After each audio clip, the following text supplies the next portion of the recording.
Assalamualaikum warahmatullahi wabarakatuh. Salam sejahtera untuk kita semua. Perkenalkan, nama saya Felisa.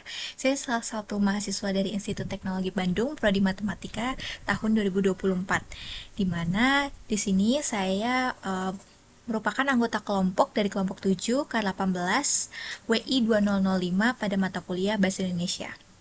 Pada kesempatan kali ini, saya akan mempresentasikan tentang karya tulis ilmiah kelompok kami yang berjudul Kebiasaan Mengkonsumsi Mie Instan Terhadap Pemahaman Mahasiswa Institut Teknologi Bandung. Penelitian ini kami susun dalam rangka memenuhi tugas mata kuliah Bahasa Indonesia, di mana isu yang kami angkat sangat relevan dengan kehidupan mahasiswa sehari-hari, terutama terkait pola konsumsi dan kesadaran gizi. Berikut adalah nama-nama anggota dari kelompok 7, yakni ada Afifah, Aisyah, Grace, Nazwa, Ramoti, dan saya sendiri, yakni Felisa. Berikut juga adalah beberapa poin-poin yang akan saya sampaikan dalam presentasi kali ini, yakni berupa latar belakang dari penelitian, rumusan masalah, tujuan penelitian, manfaat penelitian, ruang lingkup dari penelitian ini, metode penelitian yang digunakan, tinjauan pustaka, hasil dan pembahasan dari penelitian yang didapatkan, serta kesimpulan. Kita langsung saja masuk ke dalam poin pertama, yakni mengenai latar belakang dilakukannya penelitian ini. Seperti yang diketahui bahwa mie instan menjadi makanan sangat populer di kalangan mahasiswa, termasuk di kalangan mahasiswa Institut Teknologi Bandung. Selain rasanya enak dan proses masaknya yang praktis, harganya yang terjangkau juga menjadi alasan utama mengapa banyak mahasiswa masih mengonsumsinya secara rutin hingga sekarang. Namun, di balik kepraktisannya ini, mie instan ternyata menyimpan beberapa resiko kesehatan, terutama bila dikonsumsi secara berlebihan. Kandungan natrium, lemak jenuh, dan MSG yang tinggi, serta rendahnya kandungan serat dan vitamin menjadi perhatian khusus dalam kajian kami. Oleh karena itu, penelitian ini berusaha menjawab beberapa pertanyaan utama yang kemudian kami ringkas menjadi 4 rumusan masalah utama dalam penelitian kali ini, yakni yang pertama, bagaimana kebiasaan konsumsi mie instan pada mahasiswa ditinjau dari frekuensi konsumsinya. Kemudian yang kedua, apa yang menyebabkan mahasiswa kurang memahami kandungan gizi dan label komposisi pada kemasan mie instan? Yang ketiga, apa hubungan antara kebiasaan konsumsi mie instan ini dengan pemahaman mahasiswa terhadap kandungan gizi dan label komposisi yang ada? Serta yang keempat, bagaimana kajian literasi kimia gizi dan representasi data dapat digunakan dalam memahami hubungan tersebut. Tujuan utama kami terdapat dalam 4 poin tujuan penelitian ini, di mana khususnya tujuan utama kami adalah menganalisis pola konsumsi tersebut serta mengevaluasi sejauh mana literasi gizi mahasiswa, khususnya dalam membaca label informasi gizi dan komposisi pada kemasan makanan.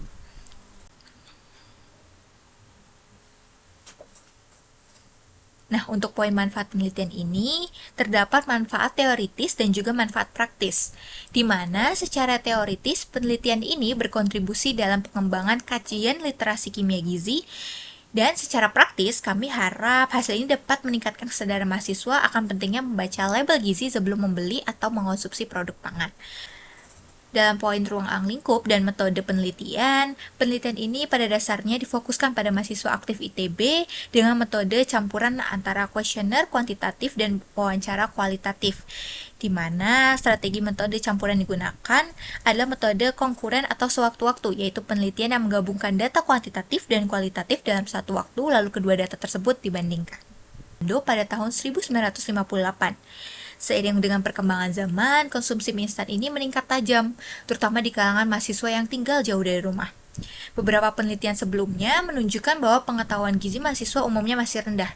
Selain itu, banyak dari mereka juga yang tidak terbiasa membaca label pada kemasan, yang padahal label tersebut merupakan representasi dari informasi yang terkandung dalam mie instan. Berikut adalah beberapa penelitian terdahulu yang kami jadikan sebagai sumber referensi dan juga sumber dari teori utama yang akan kami kaitkan dengan hasil penelitian yang sudah kami dapatkan di akhir nanti. Hasil survei kami mendapatkan beberapa data yang sekaligus menjadi poin-poin penting yang akan kami bahas pada bagian pembahasan, baik pada presentasi kali ini maupun pada laporan lengkap kami yang akan kami kumpulkan di EduNext. Di mana yang pertama mengenai analisis kami tentang kebiasaan konsumsi mie instan pada mahasiswa ITB, yang dimulai dari poin 1.1 tentang kebiasaan konsumsi mie instan pada mahasiswa ITB terlihat dari frekuensi konsumsinya, di mana mayoritas mahasiswa ITB ternyata mengkonsumsi mie instan minimal 1 kali per minggu. Dengan alasan utama karena praktis, murah, dan enak. Mereka juga biasanya mengkonsumsi saat makan malam atau begadang untuk menemani mereka ketika sedang mengerjakan tugas. Baik, kita masuk pada poin 1.2 mengenai faktor lingkungan dan tempat tinggal, di mana terlihat pada diagram donat, 53,2% responden yang sering mengkonsumsi mie instan itu kebanyakan berasal dari yang bertempat tinggal di kos ataupun asrama. Mereka cenderung lebih sering mengkonsumsi mie instan karena dengan alasan keterbatasan fasilitas memasak. Kondisi ini menguatkan pengaruh lingkungan terhadap pola konsumsi, di mana ternyata hal ini juga menguatkan penelitian terdahulu yang kami jadikan sebagai referensi, yakni penelitian yang dilakukan oleh Auliana Zopanjaitan dan kawan-kawan pada tahun 2025 yang berjudul Pandangan Mahasiswa Kos Desa Tuntungan Terhadap Mie Instan Antara Ekonomi, Praktisitas, dan Kesadaran Kesehatan.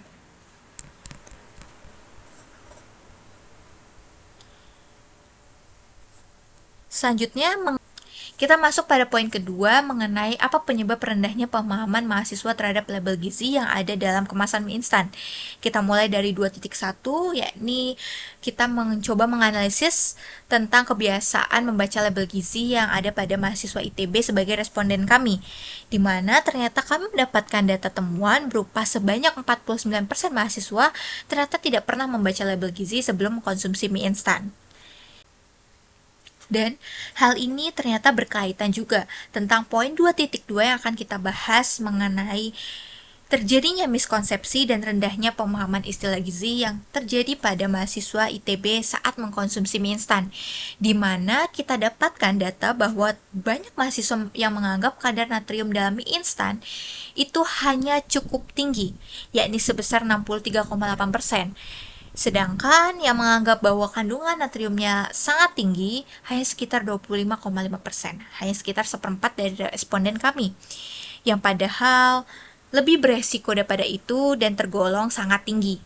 Hal ini menunjukkan rendahnya pemahaman istilah gizi ini berhubungan dan berkaitan dengan karena adanya kebiasaan mahasiswa ITB yang tidak pernah membaca label gizi sebelum mengkonsumsi mie instan tersebut. Poin ketiga, mengenai hubungan kebiasaan konsumsi dan pemahaman gizi mahasiswa ITB tentang mie instan.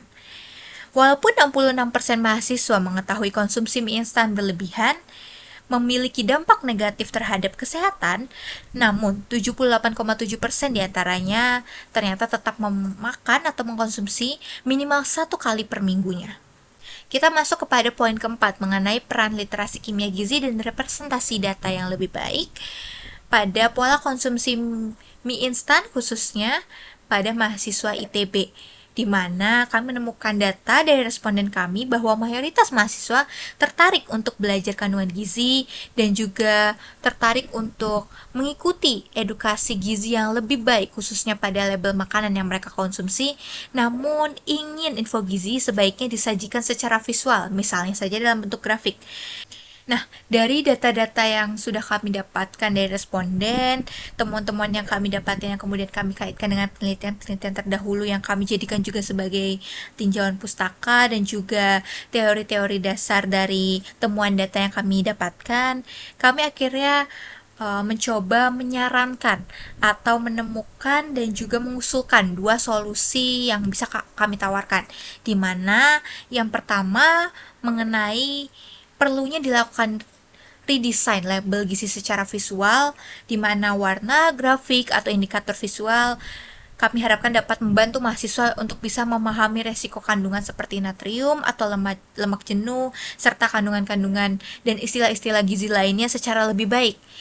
Kemudian yang kedua, berupa edukasi gizi berbasis kampus, di mana edukasi gizi ini dapat menjadi langkah preventif yang efektif, di mana informasi ini bisa disebarkan di area publik kampus seperti kantin atau media sosial mahasiswa sehingga lebih mudah untuk dijangkau informasi tersebut kepada mahasiswa dan lebih efektif untuk bisa dipahami oleh mahasiswa karena lebih mudahnya mendapatkan informasi yang didapatkan di lingkungan kampus tempat mereka lebih sering ada atau lebih sering beraktivitas.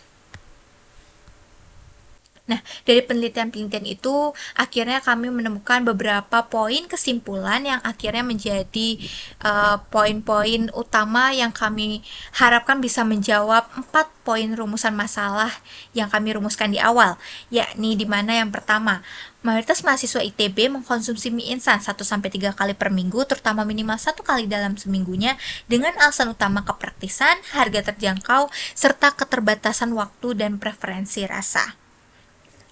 Kemudian, 49% responden ternyata tidak pernah membaca label gizi karena ketidaktertarikan terhadap penyajian label gizi. Dan 66% responden sadar atas resiko kesehatan, namun 78,7%-nya tetap mengkonsumsi mie instan minimal 1 kali per minggu, yang menyebabkan adanya tadi miskonsepsi mengenai kandungan natrium yang tinggi, terutama dalam mie instan tersebut untuk dikonsumsi secara berlebihan, khususnya setiap minggunya. Demikian presentasi dari saya. Terima kasih atas perhatian Bapak Ibu dosen serta rekan-rekan teman sekalian. Wassalamualaikum warahmatullahi wabarakatuh.